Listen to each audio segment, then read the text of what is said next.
एक और मसला होता है, समटाइम्स ये होता है कि हमने कपड़े निकाले हैं और सर्दी लगी, अचानक से बस जैकेट पहन ली और फिर खारिश, एलर्जी शुरू और बस स्किन जो है वो मसाइल का शिकार हो जाती है। नहीं, आप देखें कि जैसे सर्दियां शुरू होने से पहले, क्योंकि गर्मी होती थी, अभी सर्दी स्टार्ट नहीं हुई होती थी, पता था कि अब नवंबर शुरू हो रहा है और सर्दियां, तो सारे कंबल वगैरह, रजाइयां, गर्म कपड़े निकल आते थे कि धूप लगवानी है। ठीक है, सबसे पहले जो है क्योंकि धोके रखे हुए होते थे तो उसको धूप जो है वो लगती थी। धूप अगर आप लगवा लेते हैं, ये इशू नहीं आता। लेकिन उससे भी पहले जब आपने अपने कपड़ों को संभालना है तो आपने उसके लिए जो है वो क्या एहतियात जो है वो करना है, क्या तदाबीर आपने जो है वो करनी है, क्या प्रिकॉशंस आपने करने हैं। अब जिस तरह से सर्दियों के कपड़े हैं, आपने अलमारी में रखने से पहले क्या करना है, ठीक है, आपने धोने जरूर है। आपके स्वेटर गंदे हैं, आपकी कोई भी कि चलो अब कौन सा पहनना है, ये आपने बेवकूफ़ी नहीं करनी।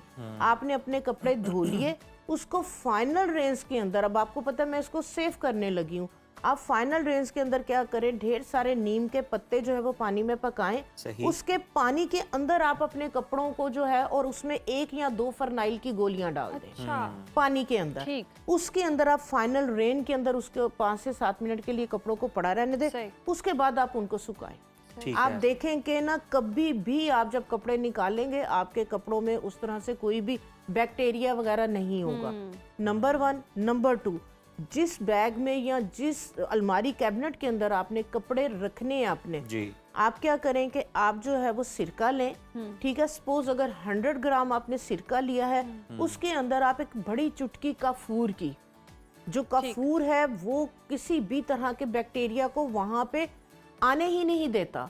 ठीक है, एक बड़ी चुटकी काफूर की और एक बड़ी चुटकी बोरिक एसिड, ये मेडिकल स्टोर से आपको आराम से मिल जाएगा। बोरिक एसिड 100 ml सिरके के अंदर, या आप शावर बॉटल के अंदर जिसे आप कपड़े जो है वो गीले करते हैं, इस्त्री करते वक्त, उस बॉटल के अंदर ज़्यादा सारा बना लें। आपने जिस अपने अटैची के अंदर कपड़े रखने हैं उसमें अच्छे से स्प्रे कर लें। जिस कैबिनेट के अंदर अगर आपने कपड़े रखने हैं, आप उस कैबिनेट में इसको स्प्रे करें, कैबिनेट को खुला रहने दें, उसको खुशक होने दें। उसके बाद ढेर सारे नीम के पत्ते आप खुशक करके रखें। उस कैबिनेट के अंदर आप नीम के पत्ते जो है वो फैला दें, और अपने जिस बैग वगैरह के अंदर आपने कपड़े रखने हैं उसके अंदर भी आप नीम के पत्ते जो है वो डाल के फिर आप अपने कपड़े रखें। आप देखें कि इंशाल्लाह ताला ना स्मेल आएगी, ना ही आपके कपड़ों के अंदर कोई कीड़ा वगैरह, क्योंकि कीड़े आप देखें वाइट से कलर के बारीक बारीक कीड़े, या जिन घरों के अंदर जो है वो दीमक का इशू होता है, तो वो दीमक कई दफा अलमारी में लग जाती है और पता ही नहीं चलता, जब खोलो 6 महीने बाद 8 महीने बाद तो वो हर चीज तबाह हुई होती है।